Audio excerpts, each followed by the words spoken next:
Break over.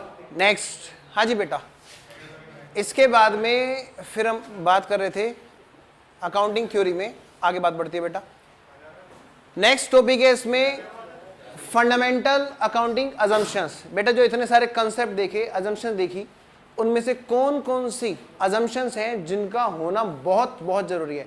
एक तो था basis for selection of accounting policy, एक है अकाउंटिंग पॉलिसीज के अंदर अजम्पशंस वाली पॉलिसी, कंसेप्ट वाली पॉलिसी कौन कौन सी मिनिमम होनी जरूरी है।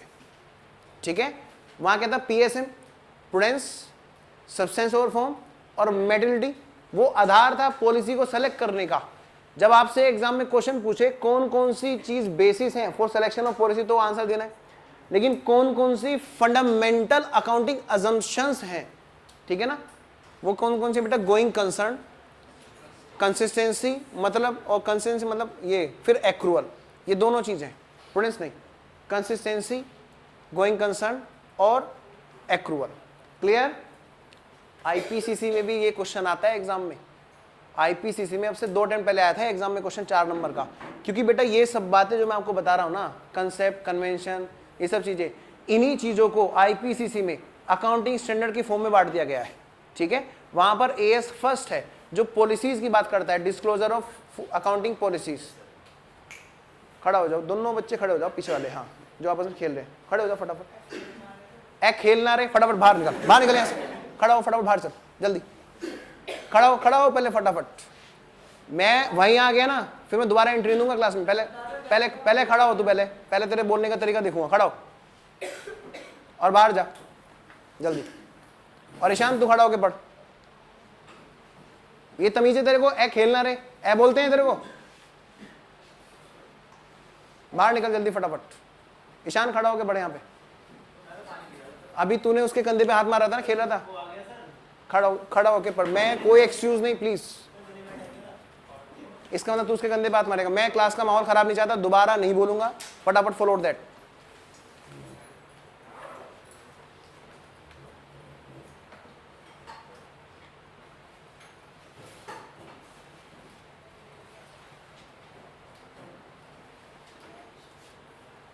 और अगली बार मैं निकालूंगा नहीं, मैं कान पे मार के निकालूंगा, ध्यान रखना। कितनी कोशिश करता हूं जी लगा के, दिल लगा के पढ़ाने की, उसके बाद में ये हालत। खैर, कम टू द पॉइंट। बेटा कौन कौन सी फंडामेंटल अकाउंटिंग अजम्पशन है जिनको फॉलो करना होता है, गोइंग कंसर्न, कंसिस्टेंसी और एक्रूअल।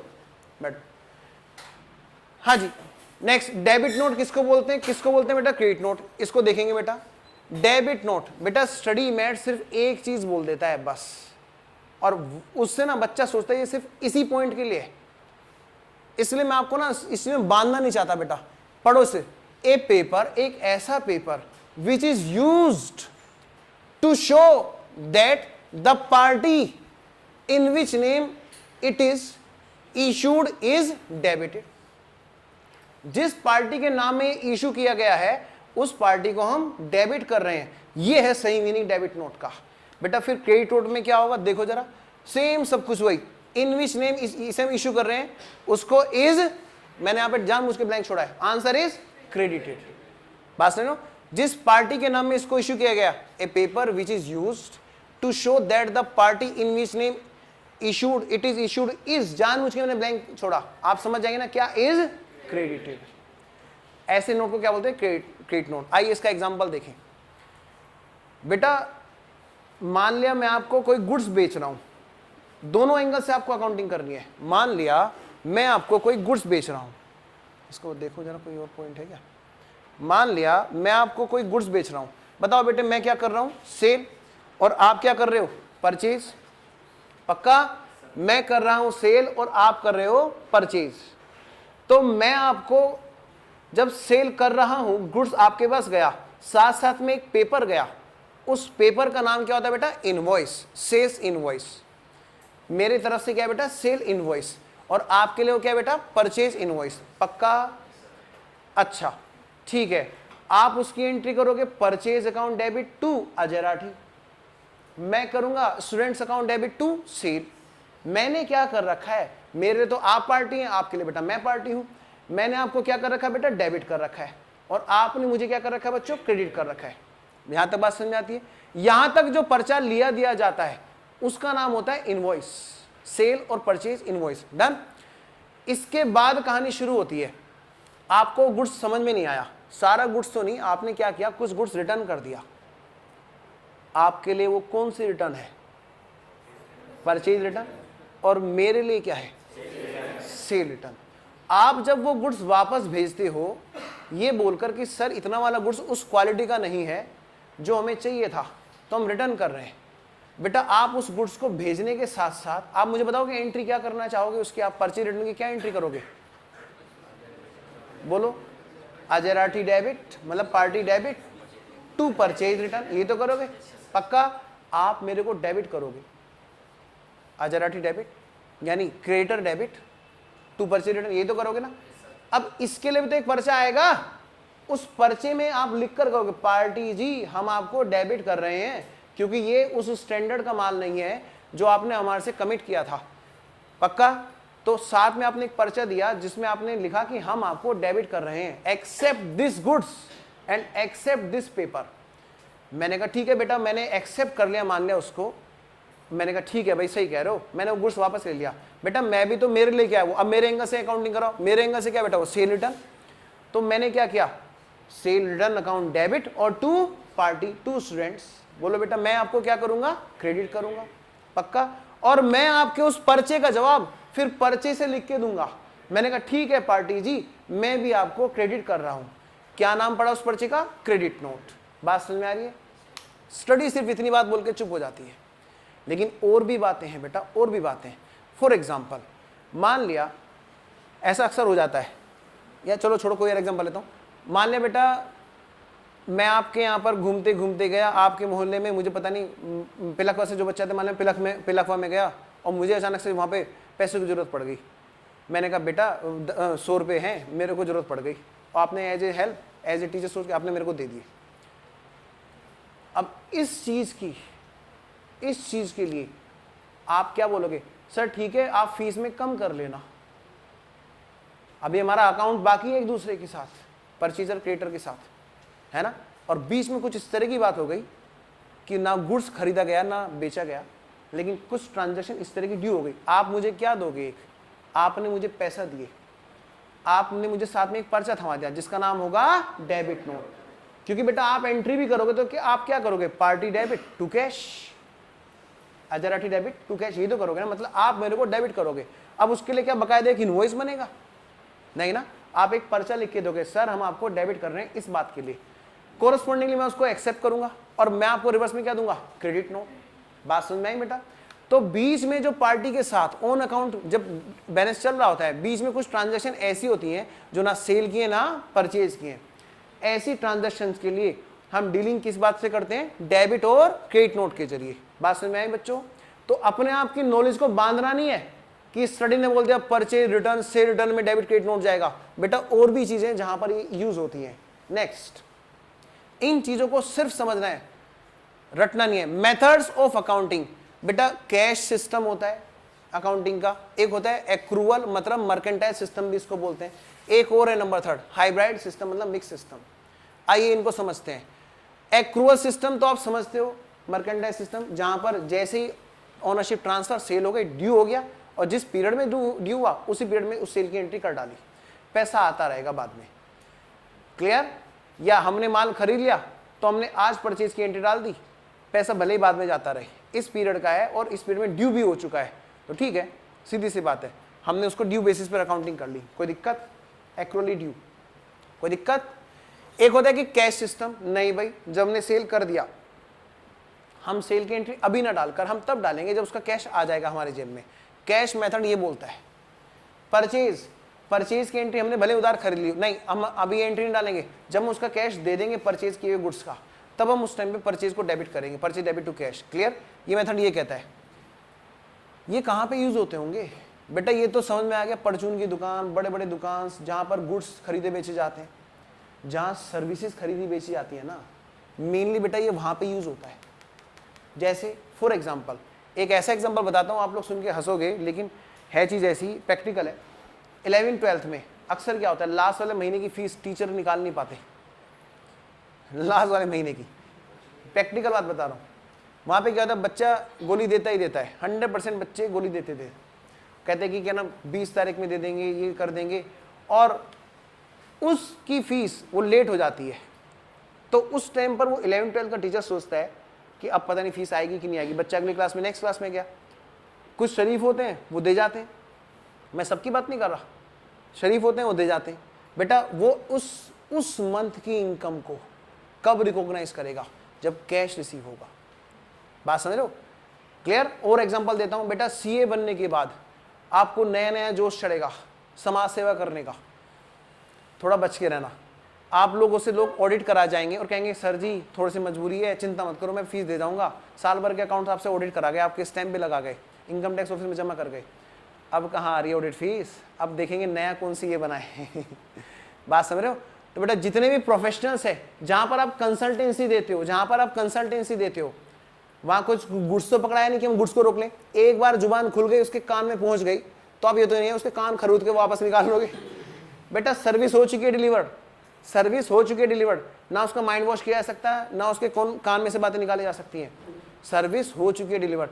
ऐसी जगह पर जब पैसा आ जाता है तब इनकम मानी जाती है। तो प्रोफेशनल्स के केस में कैश सिस्टम फॉलो होता है मोस्टली, और यहां पर होता है एक्रूअल, गुड्स वगैरह के केस में, ट्रेडिंग के केस में। बेटा एक ऐसा भी तो हो सकता है जो ये आदमी दोनों काम कर रहा हो। मान लिया यहां पर मैं कोचिंग सर्विसेज ऑर्गेनाइजेशन के साथ साथ में पैटीज की दुकान भी खोलूं। पैटीज आर गुड्स, तो ऐसे केस में पैटीज की दुकान वाले हिस्से पर मैं लगाऊंगा एक्रूअल बेसिस। एक ने खा ली ना, अब 2-3 महीने तो आएगा, फीस आ चुकी है, कहीं नहीं जाएगा, उससे तो मैं पैटी के पैसे रिकवर कर लूंगा। बेटा those are accrual basis, for that I will follow accrual basis, but for coaching purpose cash system. Done. तो एक आदमी जब दोनों काम कर रहा होता है बेटा वहां पे मिक्स सिस्टम चला सकता है, मतलब हाइब्रिड भी बोलते हैं इसको। नेक्स्ट ये है बेटा अगली यूनिट हमारी, capital and revenue expenditure, the most important, और हमेशा एग्जाम में आती है। और मजे की बात यह है कि इस बार भी एग्जाम में आई, और जिस इंस्टीट्यूट ने इसका क्वेश्चन का सॉल्यूशन नेट पे डाला था उसने इसका गलत आंसर दे रखा है। एक क्वेश्चन था जहां पे 86,50,000 कुछ ऐसा था इस बार के एग्जाम का, ठीक है ना। प्लीज हम लोग डिस्कस करेंगे पूरा चैप्टर खत्म होने के बाद, ठीक है। आओ बेटा शुरू करते हैं, कैपिटल एक्सपेंडिचर और revenue expenditure, most important unit. बेटा कैपिटल नेचर और रेवेन्यू नेचर वाइज ही हम क्या करते हैं, रिसीट्स, एक्सपेंस और इनकम। मैं आपसे एक बात कहता हूं भाई, रिसीट में से खर्चे घट जाते हैं तो प्रॉफिट या लॉस, इनकम या प्रॉफिट निकल आता है, सीधी सी बात है, बहुत सीधी सी बात है। क्या रिसीट में से एक्सपेंसेस घट जाएंगे तो प्रॉफिट या लॉस, इनकम मतलब निकल आएगी, बोलो है कि नहीं। अब मेरे साथ साथ देखेंगे, मार्कर कहां गया, ये रहा, अच्छा इधर ये। मैं कह रहा हूं देखो बेटा, रिसीट में से एक्सपेंस घटे तो इनकम या प्रॉफिट आ गई। अब बात करें सिर्फ फर्स्ट पॉइंट की, कैपिटल रिसीट में से कैपिटल एक्सपेंस घट जाएंगे तो कैपिटल इनकम आ जाएगी। बताओ कितनी आसान सी चीज है, बोलो है कि नहीं। आओ जरा, रिवेन्यू रिसीट में से रिवेन्यू एक्सपेंस घटा दूं तो निकल आएगा रिवेन्यू इनकम निकल आएगी, बोलो है कि नहीं। कॉन्सेप्ट यही है, रिसीट में से एक्सपेंस घटाओ इनकम पाओ। कैपिटल में से घटाओगे तो कैपिटल नेचर की चीज आएगी, रेवेन्यू में से घटाओगे तो रेवेन्यू नेचर की चीज आएगी, बोला है कि नहीं। बीच में एक डेफर रेवेन्यू चीज आ जाती है, इसको हम अभी देखेंगे। पहले देखते हैं बेटा कैपिटल रिसीट्स किसको बोलते हैं, रेवेन्यू रिसीट्स। लो बेटा पहली बात तो देखें इसको पढ़ना क्यों है, why to read difference of capital and revenue nature. सीधा उठाया और पढ़ना शुरू कर दिया, ऐसे नहीं, पहले सोचो ये पढ़ क्यों रहे हैं, यहीं से थ्योरी आपके दिमाग में जनरेट होगी, पढ़ने का तरीका यहीं से समझ में आएगा, क्यों पढ़ रहे हैं, क्या पढ़ रहे हैं, तभी तो समझ में आएगा। हाँ बेटा, रेवेन्यू और capital receipts are recognized on the accrual basis as soon as the right of receipts established. ये बात कैसे पता चली, प्रूडेंस के जरिए। जैसे ही हमें किसी रिसीट्स पर रिसीव होने का राइट मिल जाता है, हम उसकी अकाउंटिंग पहली बात तो तभी करते हैं। ये बात समझ में आ रही है, prudence. Next, revenue natures are accounted in profit and loss. Okay, अच्छा, रेवेन्यू वालों को देखना होता है ट्रेडिंग प्रॉफिट लॉस में, done. On the other hand capital nature are not directly accounting in profit and loss, उनको डायरेक्टली प्रॉफिट लॉस में accounted नहीं किया जाता, इसलिए हमें ये पढ़ना है। पहले देखें कौन कौन से डायरेक्टली ट्रेडिंग प्रॉफिट लॉस में चले जाते हैं, कौन कौन से पहले बैलेंस शीट में जाते हैं और धीरे धीरे उतर रहे होते हैं, कभी डेप्रिसिएशन के नाम से, कभी किसी नाम से प्रॉफिट एंड लॉस में। बात समझ रहे हो? इसलिए हमें ये चैप्टर पढ़ना है। दोबारा बोल रहा हूं बेटा, कैपिटल नेचर और रेवेन्यू नेचर क्यों पढ़ना है? क्योंकि रेवेन्यू वाली चीजें तो डायरेक्टली चले जाते हैं ट्रेडिंग प्रॉफिट लॉस में, लेकिन बैलेंस ये कैपिटल नेचर वाली चीजें पहले बैलेंस शीट में जाएंगी, उसके बाद धीरे धीरे एज पर कॉन्सेप्ट, चाहे वो टाइम कॉन्सेप्ट हो, ये यूज कॉन्सेप्ट हो, एक रीजनेबल बेस हो, उस बेसिस पर धीरे धीरे ट्रेडिंग प्रॉफिट लॉस में आती है। याद करो फिक्स एसेट्स क्यों नहीं भेजी थी आपने डायरेक्ट प्रॉफिट लॉस में? क्योंकि सारी इस बार खर्च नहीं हुई थी। जितनी इतनी डेप्रिशिएट होती है उतना उतना खर्चा डालते रहते हैं। पहले तो बैलेंस शीट में भेजा ना। क्लियर? आओ बेटा अब समझते हैं किसको बोलते हैं कैपिटल रिसीट्स। देखो, capital receipt, this consist of additional amount received not in normal course of business. बस इतना पोर्शन है मेन, बाकी तो एग्जांपल्स हैं, इसको दिमाग में बिठा लो पहले। This consist of additional amount received not in normal course of business, like either from business owner, loan or long term fixed assets जो होती हैं, मतलब सेल ऑफ फिक्स एसेट्स और इन्वेस्टमेंट ऑफ बिजनेस। बस keep in mind capital receipts are different from capital profits. You know why? क्योंकि capital profits कब आते हैं? जब कैपिटल रिसीट में से कैपिटल एक्सपेंडिचर घटकर तब निकल आते हैं। इसीलिए तो बोल रहा हूँ कैपिटल रिसीट अलग होती है, कैपिटल प्रॉफिट अलग होते हैं। क्लियर बच्चों?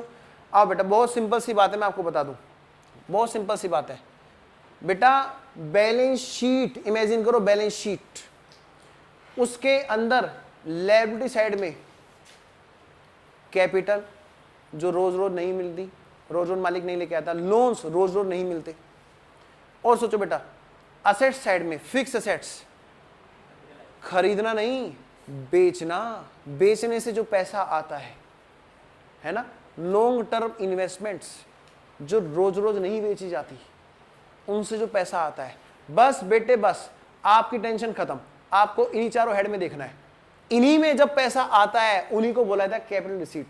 आपकी एक टेंशन रिमूव कर रहा हूं, बिल्कुल नहीं उलझोगे एग्जाम में। इन्हीं चारों हेड में से जब पैसा आ रहा होगा तब आंसर होगा हमारा कैपिटल रिसीट का, झंझट ही खत्म। फिक्स से जब बिक रही होगी, पैसा आ रहा होगा, कैपिटल रिसीट। हालांकि इसमें कुछ चीज और देखनी है हमें, कितने पार्ट तक होता है वो देखना है। लॉन्ग टर्म इन्वेस्टमेंट बिक कर जब पैसा आ रहा होगा तो कैपिटल रिसीट्स। लायबिलिटी साइड में कैपिटल में जब इंक्रीजमेंट हो रहा होगा, इशू ऑफ शेयर कैपिटल, या नया पार्टनर या आ रहा है, या फिर पुराने पार्टनर और कैपिटल लेके आ रहे, या फिर लोन, वो क्या होता है बेटा कैपिटल नेचर की रिसीट्स होती हैं। डन? आइए, हाँ तो मैं बात कर रहा था, कहां गया, ये रहा। This consist of additional amount received not in ordinary normal course of business. Business के डेली रूटीन में पैसा रिसीव नहीं होता, ठीक है ना। जैसे कि बिजनेस ओनर से कहां भाग गया, सॉरी, बिजनेस ओनर से और लोन से और from sale of fix assets और इन्वेस्टमेंट ऑफ बिजनेस की सेल से, ठीक है बेटा, कोई दिक्कत? Next, keep in mind capital receipt अलग होती है कैपिटल प्रॉफिट से। नेक्स्ट देखें जरा इसमें, जैसे फॉर एग्जांपल एक प्लांट है जिसकी बुक्स में कीमत रह गई है 10,000, उसको बेच दिया गया है 12,000 के लिए, तो रिसीप्ट क्या होगी? Receipt capital receipts 12,000। जितने रुपए आए वो कहलाएगी कैपिटल रिसीट्स। क्लियर? नेक्स्ट आगे बढ़ते हैं बेटा। अब देखें तो जरा रेवेन्यू रिसीट्स किसको बोलते हैं? Any receipt which is not a capital receipts is revenue receipts. बेटा बहुत अच्छा क्राइटेरिया मिल गया है। मैं कह रहा हूं बैलेंस शीट के उन चारों हेड को देख लो, long term loans, capital, fix assets की सेल होने से, इन्वेस्टमेंट लॉन्ग टर्म इन्वेस्टमेंट की सेल होने से जो पैसा आया, ये है कैपिटल रिसीट्स। इसके अलावा कोई भी आया, आंसर इज रेवेन्यू रिसीट्स, क्योंकि वो नॉर्मल काम है बिजनेस का। जैसे बेटा बैंक से पैसे निकाले, नॉर्मल काम है। बैंक अकाउंट घटा, कैश अकाउंट बढ़ा, करंट एसेट्स में पैसा आना जाना, करंट लायबिलिटीज में पैसा आना जाना is normal work of business, normal nature of business. Those are also revenue receipts. बच्चा सोचता है कि सर सेल का पैसा आया, रेवेन्यू नेचर, क्रेडिटर को मतलब परचेज का पैसा गया, रेवेन्यू नेचर। बेटा और भी तो चीजें देखो, बैलेंस शीट वाली चीजें भी देखो, सिर्फ ट्रेडिंग प्रॉफिट लॉस की तरफ मत ध्यान दिया करो रेवेन्यू में, बैलेंस शीट में भी कुछ है रेवेन्यू। मैं वहां लेके जाना चाह रहा हूं आपको। डेटर से पैसा कलेक्ट हुआ, बीआर से पैसा कलेक्ट हुआ, करंट असेट्स के अंदर ही घूम रहा है पैसा, बात समझ रहे हो। बैंक से पैसा निकाला, बैंक में पैसा जमा किया, जमा किया तो अलग हो गया, वो तो आउटगोइंग होगी, इनकमिंग को देखना है। बैंक से पैसा निकाला, कैश में आया, those are also revenue receipts. बेटा क्रेडिटर से पैसे उधार ले लिए हमने, रेवेन्यू रिसीट्स, नॉर्मल काम है, ले सकते हैं, बात समझ रहे हो। हाँ जी बेटा, हाँ बेटा आएगा तो आए, उन्हीं की बात कर रहे हैं बेटा, ठीक है, गुड। अभी तो हमने की थी बात, इससे पहले पूंजीगत आय की, ठीक है। कोई बच्चा हिंदी का हो ना, कोई टेंशन नहीं बेटा, एकदम बोलो खुल के। नेक्स्ट देखो बेटा, received in normal daily routine का काम है ये हमारा, ठीक है। आओ इसके एग्जांपल लेते हैं। Receive from sale of goods और सर्विसेज, हम गुड्स या सर्विस जो भी सेल कर रहे हैं उनसे जो पैसा आ रहा है, डेली रूटीन का काम है, हमारा काम ही है। अदर डायरेक्ट और indirect income like interest, interest receive होना। मैं कह रहा प्रॉफिट लॉस में जितने भी आइटम है सारे इनडायरेक्ट ही तो हैं, और ट्रेडिंग में जो भी हैं वो सारे डायरेक्ट हैं और हैं ये डेली रूटीन के। Discount received, dividend received. Keep in mind revenue receipts are different from revenue profits, and you know why. Revenue receive में से रेवेन्यू एक्सपेंस घट जाएंगे, तब आएंगे रेवेन्यू प्रॉफिट। नेक्स्ट, जैसे फॉर एग्जांपल गुड्स था जी, गुड्स था, अच्छा कितने का था, 20,000 की कोस्ट का था, बेच डाला, कितने बेच डाला, 25,000 में। बेटा तो रेवेन्यू रिसीट 5,000 नहीं, हाँ वो तो प्रॉफिट होगा, रेवेन्यू प्रॉफिट। 25,000 क्या है, रेवेन्यू रिसीट्स। बताओ बेटे कोई दिक्कत किसी बच्चे को, पक्का। तो एक बार फिर से, क्या कैपिटल रिसीट किसको बोलते हैं, जो not in normal course of business है, और रेवेन्यू रिसीट्स किसको बोलते हैं, रेवेन्यू रिसीट्स जो received in normal course of business है। क्लियर। आओ बेटा आगे बढ़े। नेक्स्ट, कैपिटल एक्सपेंस किसको बोलते हैं, कैपिटल एक्सपेंस बेटा जिसका तुमने पैसे का आना रिसीट माना था उसी को मान लो कैपिटल का एक्सपेंस का जाना। बस सिर्फ असेट साइड कंसीडर करना बस। क्यों, क्योंकि लायबिलिटी साइड में तो रिपेमेंट कहलाता है, वो तो एक्सपेंस हमने लगाया for the purpose of generating benefit. जब आप लोन का पेमेंट करोगे, जब आप कैपिटल का पेमेंट करोगे तो वो जनरेशन, वो प्रॉफिट जनरेशन के पर्पज से नहीं होता, एक्सपेंस किए जाते हैं प्रॉफिट जनरेशन के पर्पज से। तो बेटा इसलिए सिर्फ असेट साइड में उन्हीं हेड से जिनमें अपने कैपिटल के पैसे का आना बोला था ना भी, कैपिटल रिसीट्स, उन्हीं में पैसे का जाना कैपिटल एक्सपेंस होता है। आओ बेटा देखें किसको बोलते हैं जी कैपिटल एक्सपेंस, किसको बोलते हैं जी कैपिटल एक्सपेंस। हाँ जी, such expense, such expenditure contributes to the revenue earning capacity of a business. जिस पेमेंट से बिजनेस की अर्निंग कैपेसिटी बढ़ती है over more than one accounting period. क्या बेटा, एक तो कैपेसिटी बढ़े, अर्निंग कैपेसिटी कैसे कैसे बढ़ती है, या तो नंबर ऑफ गुड्स फालतू प्रोडक्शन चालू हो जाए।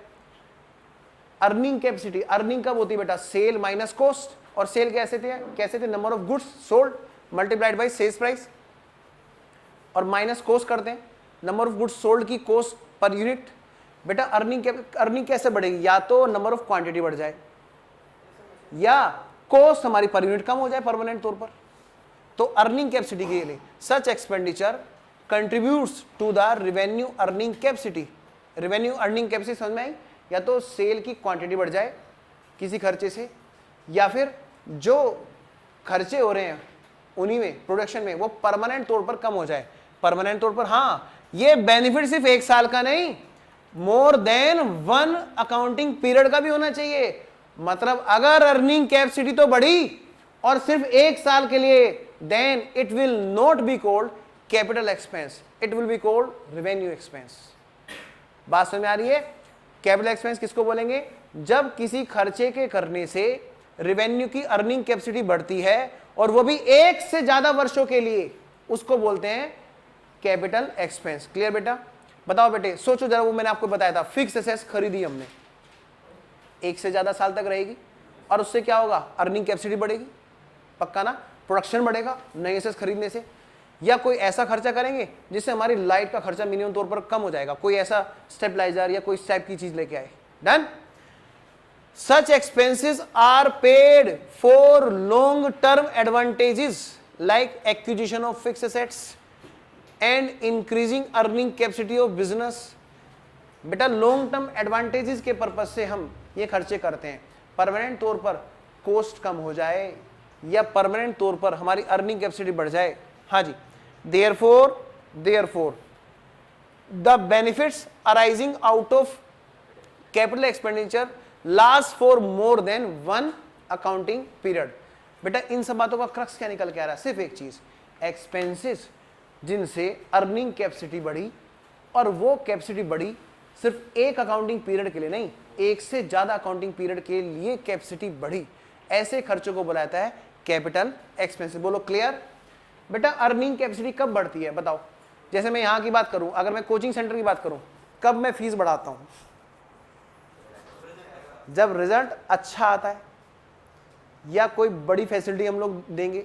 बात समझ रहे हो? जैसे रिकॉर्डिंग की फैसिलिटी है। और सोचो जरा, और क्या हो सकता है? मान लो यहाँ पे 3 एसी लगा दो, तुरंत फीस बढ़ जाएगी। मैं एक चीज बता रहा हूं बेटा, या तो क्वालिटी बढ़े या क्वांटिटी बढ़े, प्रोडक्शन की क्वालिटी बढ़े उससे रेट हाई होंगे, रेट हाई होंगे तो रेवेन्यू ज़्यादा होगा। क्वांटिटी बढ़े, रेट वही रहेगा लेकिन क्वांटिटी बढ़ जाएगी। बेटा ऐसे केस में तो रेवेन्यू अर्निंग कैपेसिटी बढ़ेगी ना। ठीक है, आओ बेटा फॉर एग्जांपल एक कुछ एग्जांपल्स देखते हैं। वैसे ज़्यादातर एग्जांपल मैंने कवर किए हैं यहाँ पे। हाँ जी, for increasing the quality and quantity of fix assets. और क्या हो सकता है इन पे कोई खर्चा? For substitution of new assets for an existing assets, पुरानी असेट्स को रिप्लेस कर दें नई असेट्स से, तो ऐसा खर्चा भी क्या कहलाता है बेटा? कैपिटल एक्सपेंस कहलाता है। Next, for the purchase receipt and erection, assets को खरीदने मिठाई तक बरतने के खर्चे, याद है ना? वो ये चीज है।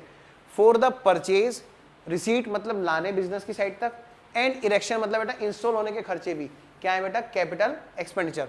Next, for acquisition of right of carrying on business is also a capital expense. कोई दिक्कत? एक्विजिशन ऑफ राइट, अधिकार खरीदा, मतलब बेटा इंटेंजिबल असेट्स।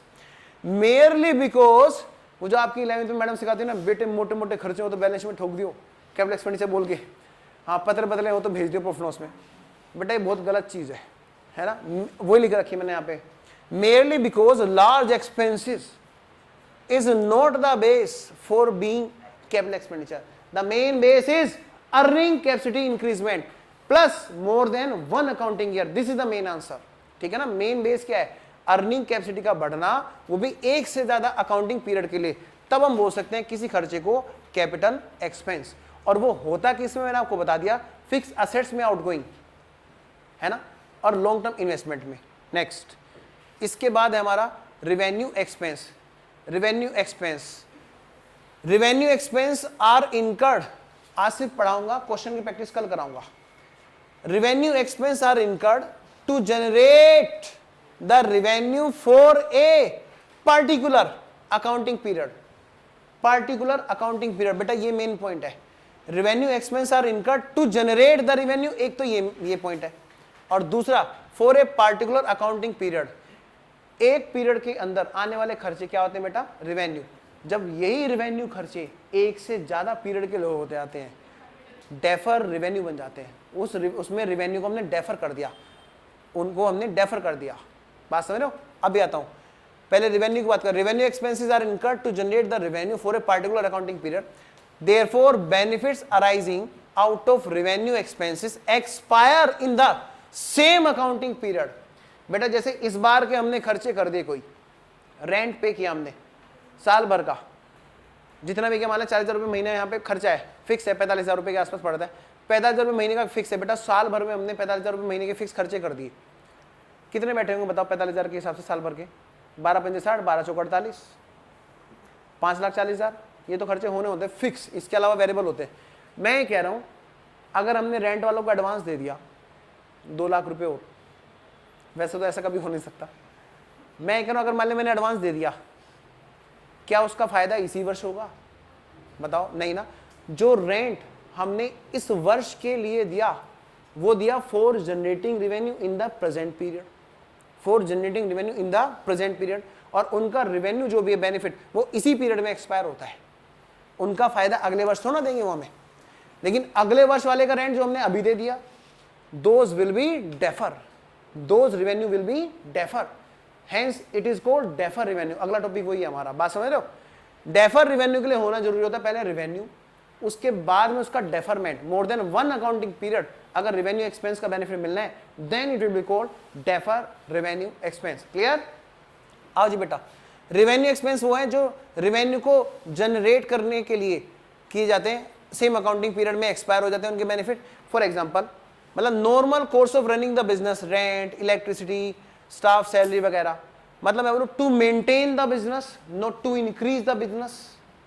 घोड़ा खरीदा, ठीक है, घोड़ा खरीदा, एक बच्चा माने घोड़े से आता है कुछ में तिगड़ी तिगड़ी तिगड़ी तिगड़ी वो क्या है उसके लिए फिक्स एसेट्स, वो उसने खर्चा कौन सा किया? Capital expenditure. अब घोड़े की घास खिला रहा है, उसका गोबर ओबर से साफ वाफ करवा रहा है, स्टाफ रख रहा है, वो सब क्या है बेटा उसके लिए? उससे क्या घोड़ा तेज दौड़ेगा? नहीं, वो तो खाने है उसको, वो है to maintain the fix assets, वरना वो चलेगा ही नहीं।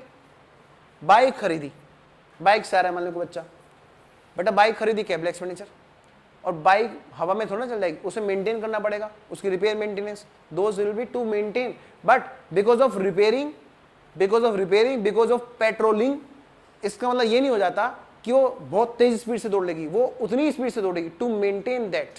ठीक है बच्चों? हाँ, टू मेंटेन द बिजनेस, यानी किसी खर्चे से अगर कैपेसिटी नहीं बढ़ती है, बस कैपेसिटी बने रहती है, तो क्या होता है वो? Revenue expense. Cost of goods purchase for resale, बिल्कुल सही बात है, ये भी रेवेन्यू का आइटम है। डेप्रिसिएशन ऑन फिक्स एसेट्स और interest on loan for business. कोई दिक्कत? आइए बेटा आगे बढ़े, नेक्स्ट, खत्म ही है बस अब तो। हाँ जी, रेवेन्यू लॉसेस, बेटा एक टर्म आया था रेवेन्यू लॉसेस, बेटा रेवेन्यू एक्सपेंस का ही सिनोनिम है एक तरह से, such is synonym of revenue expense. Normal course में जो हम खर्चे करते नहीं हैं, हो जाते हैं, है ना, उनको हम लॉस बोलते हैं। आओ जी, but keep in mind expensive different होते हैं लॉस से। एक्सपेंसिव में बेटा इंटेंशन छुपी होती है, जानबूझकर किए जाना, उनका मोटिव क्या होता है? प्रॉफिट जनरेट करना। लॉस का ऐसा कोई मोटिव नहीं होता, आग ये थोड़ा ना कि नए नेचर में तेरे को फायदा कराऊंगी। बताओ, आज तक कभी ऐसी आग लगी है? Expenses are incurred for generating benefits while losses bring no benefit. Done? आइए आगे बढ़े। तो कंसिडरेशन मेन क्या है कैपिटल और रेवेन्यू को डिटरमाइन करने में? मेन किन किन बातों का हमें ध्यान रखना होता है कैपिटल नेचर और रेवेन्यू नेचर को डिसाइड करते हुए? एक तो बिजनेस का नेचर, एक फर्नीचर वाली दुकान के लिए फर्नीचर खरीदना गुड्स हो सकता है, लेकिन हम जैसे के लिए फर्नीचर खरीदना एक फिक्स एसेट कैप नेचर होता है। वही पेमेंट उसी दुकान से मैं भी खरीद के ला रहा हूँ, उसी दुकान से वो भी खरीद के लेके आ रहा है, उसके लिए वो रेवेन्यू है, मेरे लिए कैपिटल है। डिपेंड करता है nature of business. Done? Recurring nature of expenditure, ये भी ये बेटा एक बेसिस होते हैं, ये सिर्फ एक हल्का सा इशारा देते हैं कि ऐसा लग रहा है। कंक्लूसिव वो है जो हमने पढ़ा, ये सिर्फ एक हल्का सा इशारा होता है, और इसी को 11th में कहते हैं मोटे अमाउंट आए तो बैलेंस शीट में ठोक दो। ऐसा नहीं होता बेटा, आधार हमें गलत नहीं बनाना। रिकरिंग नेचर ये एक इशारा है कि इनसे पता चलता है हल्का सा देखने से कि लगता है कि ये कैपिटल नेचर रेवेन्यू है। रिकरिंग नेचर जो बार बार होते हैं ये देखना पड़ता है बेटा। कैपिटल एक्सपेंडिचर रोज रोज नहीं होते, रेवेन्यू एक्सपेंडिचर अक्सर होते रहते हैं, ये भी एक क्राइटेरिया बन जाता है। तो सारे खर्चे लेकिन ऐसे नहीं होते। Next, purpose of expenses depend करता है उसका पर्पज क्या है, ठीक है, टू मेंटेन और to enhance. Effect of revenue generating capacity क्या है, उस पर पड़ा है क्या, बढ़ी है उसकी कैपेसिटी या मेंटेन हो रही है। मेटिलिटी ऑफ द अमाउंट इन्वॉल्व, कभी कभी मेटिलिटी से भी एक इशारा मिलता है, but not always show. 1 lakh रुपए खर्च कर दिए जी बाइक पर, क्या करा है? कुछ नहीं, घुंघरू बंधवाए हैं। अब चलते हुए आवाज आएगी, उससे स्पीड बढ़ेगी, कैपेसिटी बढ़ेगी? नहीं। 1 लाख होने से लगता है कि ओहो कैपिटल नेचर का कुछ बड़ा काम कर रहा है भाई बाइक में। रही 50,000 की वो बात है ना, उतनी तेज चलेगी जितनी तेज बता रखी है, उतना ही एवरेज देगी। कोई कैपेसिटी एनहेंस नहीं करी। तो उससे एक हल्का सा इशारा लगता है शायद कोई बड़ा काम हुआ है, देखना पड़ेगा वहां जाके। बात समझ रहे हो? नेक्स्ट, डेफर रिवेन्यू एक्सपेंस क्या है भाई? Defer revenue expense revenue expense होना पहली बात तो, दूसरी बात उनसे बेनिफिट मोर देन वन अकाउंटिंग पीरियड में जाना, इसको डेफर रिवेन्यू। बात ही खत्म सारी इन्हीं पॉइंट में। एक थिन लाइन होती है डिफरेंस की, a thin line of difference exist between defer revenue expense and prepaid expense. बेटा ये है सबसे खतरनाक पॉइंट आज की क्लास का, इसी को समझा के मैं पैक करूंगा, बस ये वाला पॉइंट बताना है। बेटा प्रीपेड एक्सपेंस और डेफर रिवेन्यू एक्सपेंस कायदे से अलग अलग होते हैं। मैंने आपको सिर्फ समझाया था कि हम रिवेन्यू एक्सपेंस को डेफर कर रहे हैं। बेटा जहां पर आप अंदाजा लगा सकते हो कि अगले वर्ष कितने रुपए का आपको रिवेन्यू बेनिफिट होने वाला है, मान लो मैंने 2 लाख रुपए दे दिए ना, तो मेरे को पता है 2 लाख रुपए कम होंगे अगले ईयर के रेंट में, एडजस्ट हो जाएंगे। लेकिन जहां पर आपने खर्चा तो कर दिया पर पता नहीं है कितना बेनिफिट होने वाला अगला, उसको बोलते हैं डेफर रिवेन्यू, लेकिन होगा जरूर ये पता है। For example, the best example, heavy advertisement. अब 2-3 साल तक एडवर्टाइजमेंट कराने की जरूरत नहीं है। जैसे शुरू में वो पिज्जा वाला ऐड चला था ना, उन्होंने परेश रावल को हायर किया था और वो छत पे खड़ा हुआ नाच रहा था, नीचे देखता है जाम, फिर कहता है डांस करते हैं, तनाना दी पिज्जा है फ्री है, आधे घंटे में आने के लिए बोला था, वो डांस कर रहा था, तभी घंटी बजती है टिंग टोंग टक, ओ पिज्जा, अच्छा फिर उसको पैसे देने पड़ जाते हैं। बेटा ये ऐड बना था, बहुत हैवी कॉस्ट में बना था। उसके बाद में पिज्जा का मैंने तो ऐड उस टाइम पे तो कोई देखा नहीं 1 आध साल तक, और दना सब पिज्जा, कोई क्या कर रहा है पिज्जा, आज पिज्जा खिलाऊंगा तेरे को, मैंने तू रहने दे। तो उसका बेनिफिट पता नहीं कितने वर्षों तक हुआ, एक हैवी कॉस्ट थी ना। तो ये, लेकिन ये पता है क्या उससे कितने कस्टमर अगले साल आ जाएंगे, बोलो? नहीं पता ना। तो benefit if not sure then it is defer revenue expense, but if benefit is sure then it is prepaid expense. अगर बेनिफिट पता है कितने रुपए का होना है तो प्रीपेड, अगर नहीं पता है वो क्या है, डेफर रेवेन्यू। एक थिन लाइन है इनके बीच में। खैर, the benefit available from prepaid expense can be precisely estimated, exam के हिसाब से इंपॉर्टेंट बनता है, but that is not so in case of defer revenue expense. For example prepaid expense ठीक है, होता तो डेफर है लेकिन डेफर से अलग होता है। Next, expenses of for service which are treated as assets due to any reason like development cost in mines plantation, discount on issue of debentures, cost of experiments, इन सब का बेनिफिट अगले वर्षों में होता है, पर पता नहीं होता एक्सपेरिमेंट का बेनिफिट कितना कितना किस साल में।